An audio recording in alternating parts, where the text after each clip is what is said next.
അർജുൻ എന്ന് പറയുന്ന ആള് സീസൺ 6-ൽ എന്ത് ചെയ്തതിന്റെ ബേസിലായിരിക്കും നമ്മൾ കൊടുത്തിട്ടുണ്ടാവുക? ജാസ്മിന് ഭയങ്കര ഹേറ്റ് പുറത്തു കിടക്കുന്നുണ്ട്. അതുകൊണ്ട് തന്നെയാണ് ഞാൻ നേരത്തെ പറഞ്ഞത്, ഈ പറയുന്ന പോലെ അർജുനെ ജയിപ്പിക്കാനുള്ള ഒരു തന്ത്രമൊക്കെ കളിച്ചുകൊണ്ടിരിക്കുന്നുണ്ട്. പറയാ 23 വയസ്സേ ഉള്ളൂ. അതിനിടയിൽ അവള് ചെയ്തിട്ടുള്ളതും ചെയ്തതുമായിട്ടുള്ള കഥകളെല്ലാം കേട്ട് കഴിയുമ്പോ ദൈവമേ, ഇവക്ക് കുറച്ചും കൂടെ പ്രായം കൂടെ കഴിഞ്ഞ് കഴിയുമ്പോ ഇവളെ എന്തായിരിക്കും എന്നുള്ള പേടി എനിക്കുണ്ട് കേട്ടാ.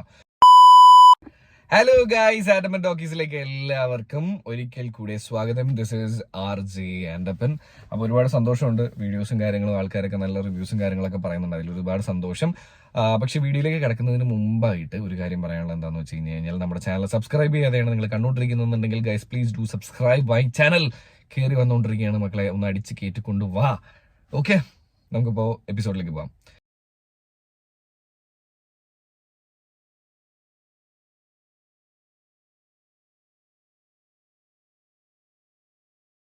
സായി കൃഷ്ണ അല്ലെങ്കിൽ secret agent, Jasmine Jaffar and then Arjun, ഈ 3 പേരെ പറ്റിയിട്ടുള്ള ഒരു ചെറിയ പെട്ടെന്നുള്ളൊരു റിവ്യൂ ആണ് കേട്ടോ. ഞാൻ ഓൾറെഡി ഈ ഷോ ഫേക്ക് ആണെന്നുള്ള കാര്യങ്ങളെല്ലാം വീഡിയോസിലൂടെ പലപ്പോഴും പറഞ്ഞിട്ടുള്ളതാണ്.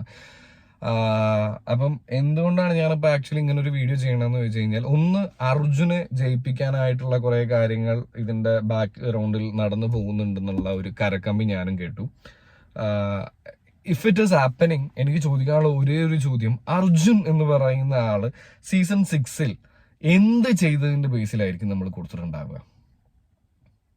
ഉത്തരം ഉണ്ടാവില്ല. അത് അർജുന് പോലും ഒരു ഉത്തരം ഉണ്ടാവില്ല. ചിലപ്പം അർജുൻ അറിയായിരിക്കും. കാര്യം എന്താണെന്ന് വെച്ച് കഴിഞ്ഞാൽ, അവർ മുമ്പേ ഡീലൊക്കെ വെച്ചിട്ടാണോ വന്നെന്നുള്ള കാര്യങ്ങളൊന്നും നമുക്കറിയില്ലല്ലോ. എനിവേസ് അതൊരു സൈഡിലേക്ക് മാറ്റിവെക്കും. അർജുൻ ഇസ് ലൈക്ക്, അർജുനെ കുറ്റം പറയല്ല, അർജുൻ ഒരു ബാഡ് കണ്ടസ്റ്റന്റ് എന്ന് പറയല്ല, പക്ഷെ ഒരു BB വിന്നിങ് മെറ്റീരിയൽ അല്ല എന്നുള്ള കാര്യം മനസ്സിലാക്കുക. അത് അഭിഷേക് ജയിച്ചാൽ പോലും ഞാൻ അക്സെപ്റ്റ് ചെയ്യില്ല. കാര്യം എന്താണെന്ന് വെച്ച് കഴിഞ്ഞാൽ, അഭിഷേകിനെ പേഴ്സണലി ഒരുപാട് ഇഷ്ടമുള്ള ഒരാളാണ് ഞാൻ. പക്ഷെ ഈ പറയുന്നത് പോലെ തന്നെ വോട്ടോ സപ്പോർട്ടോ നോക്കുകയാണെന്നുണ്ടെങ്കിൽ, ടു ബി ഓണസ്റ്റ്, ഈ സീസൺ വിൻ ചെയ്യാൻ ഒരാളേ ഉള്ളൂ, അത് ജിൻഡോ തന്നെയാണ്. It's A fact. അത് നമുക്ക് എന്തൊക്കെ പറഞ്ഞാലും ഫാക്ട് എന്ന് പറയാൻ കാര്യം എന്ന് വെച്ച് കഴിഞ്ഞാൽ, നമ്മൾ എന്തൊക്കെ പറഞ്ഞാലും തിരുത്താനും ശ്രമിച്ചാലും അത് ഇല്ലടാ, സത്യമാണ്, അത് മാറ്റാൻ പറ്റില്ല. ഇനി ജാസ്മിനെ കുറിച്ച് പറയണ ഞാൻ നിർത്തിയതാണ്. പക്ഷെ എന്താന്ന് വെച്ച് കഴിഞ്ഞാല്, പലരും ഭയങ്കര സ്റ്റോറി കേട്ടിട്ട് ഒരു 23-year-old ഉള്ള ഭയങ്കര സ്ട്രോങ് ആയിട്ടുള്ള ഗേൾ എന്ന് പറഞ്ഞു. ഞാൻ പറയാ 23 വയസ്സേ ഉള്ളൂ. അതിനിടയിൽ അവള് ചെയ്തിട്ടുള്ളതും ചെയ്തതുമായിട്ടുള്ള കഥകളെല്ലാം കേട്ട് കഴിയുമ്പോ ദൈവമേ, ഇവക്ക് കുറച്ചും കൂടെ പ്രായം കൂടെ കഴിഞ്ഞ് കഴിയുമ്പോ ഇവളെ എന്തായിരിക്കും എന്നുള്ള പേടി എനിക്കുണ്ട് കേട്ടാ. എന്ന് പറഞ്ഞിട്ട് അവളുടെ പേഴ്സണൽ ലൈഫിൽ അവർക്ക് ആരെ വേണമെങ്കിലും ഇഷ്ടപ്പെടാം, ആരെ വേണമെങ്കിലും എടുത്തു കളയാം, ആരെ വേണമെങ്കിലും പാർട്ട്ണറാക്കാം. അതിലൊന്നും നമ്മളൊരു ഇത് ചോദിക്കുന്നില്ല. പക്ഷെ ഇതിലൊക്കെ ഒരു മോറൽ ഫാക്ട് കിടപ്പുണ്ട്. അതൊക്കെ എവിടെ, എങ്ങനെ എന്നൊക്കെ ഉള്ളതിനാണ് ഉത്തരം വേണ്ടത്. പിന്നെ ജാസ്മിന്റെ സൈഡിൽ നിന്നും ഒരുപാട് നെഗറ്റീവ് സംഭവങ്ങൾ വന്നിട്ടുണ്ട്. അതുകൊണ്ട് തന്നെ ജാസ്മിന് ഭയങ്കര ഹേറ്റ് പുറത്തു കിടക്കുന്നുണ്ട്. അതുകൊണ്ട് തന്നെയാണ് ഞാൻ നേരത്തെ പറഞ്ഞത്, ഈ പറയുന്ന പോലെ അർജുനെ ജയിപ്പിക്കാനുള്ള ഒരു തന്ത്രമൊക്കെ കളിച്ചുകൊണ്ടിരിക്കുന്നുണ്ട്. അത് ഒരു സൈഡ്. അപ്പം ജാസ്മിനെ ജയിപ്പിക്കാൻ പറ്റാത്തത് കൊണ്ട്, അതായത് ജാസ്മിൻ ജയിക്കില്ലെങ്കിലും ജയിച്ചാലും ഇതൊന്നും അല്ല ഇവിടെ ആരുടെയും പ്രശ്നം, ജിൻഡോ ജയിക്കരുത് എന്നുള്ളതാണ് പ്രശ്നം. എന്റെ പൊന്നെ, എനിക്ക് മനസ്സിലാവുള്ള അയാൾ എന്തോ ചെയ്ത്, അയാൾ ഒരു പാപമായിട്ടാണ് എനിക്ക് തോന്നുന്നത്. ശരിയാണ്, അയാളുടെ സൈഡിൽ നിന്ന് ഒരുപാട് നെഗറ്റീവ് ആയിട്ടുള്ള സംഭവങ്ങൾ വന്നിട്ടുണ്ട്.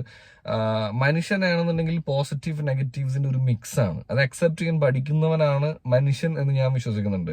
അത് അക്സെപ്റ്റ് ചെയ്യാൻ പഠിക്കാത്തത് തന്നെയാണ് ജാസ്മിന്റെ ഏറ്റവും വലിയ മിസ്റ്റേക്ക് ആയിട്ടും ഞാൻ കൺസിഡർ ചെയ്യുന്നത്. എങ്ങനെ ജിൻഡോ ജാസ്മിനെക്കാളും ബെറ്റർ ആവുന്നു എന്ന് ചോദിച്ചു കഴിഞ്ഞു കഴിഞ്ഞാൽ, ഒരു തെറ്റ് പറഞ്ഞു കഴിഞ്ഞു കഴിഞ്ഞാൽ അത് തിരുത്താനും മാറാനും റെസ്പെക്ട് ചെയ്യാനും ഉള്ള ഒരു ഇച്ചിരി ബേസിക് ആയിട്ടുള്ള ഒരു മനുഷ്യൻ്റെതായിട്ടുള്ള ഒരു സാധനം ഉണ്ടല്ലോ, അത് ജിൻഡോയ്ക്ക് ഉണ്ടെന്നുള്ളതാണ്.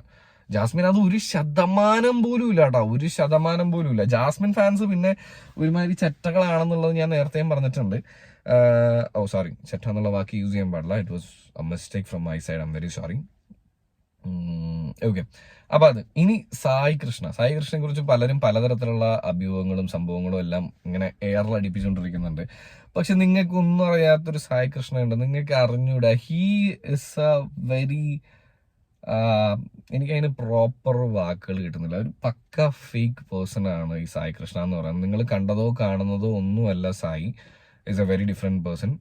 He works for money, he lives for money. എല്ലാവരെ പോലെ തന്നെയും ഈ പറയുന്ന പോലെ അരി ഉണ്ടാക്കാൻ തന്നെയാണ് അരിയണ്ണൻ ജീവിച്ചുകൊണ്ടിരിക്കുന്നത്.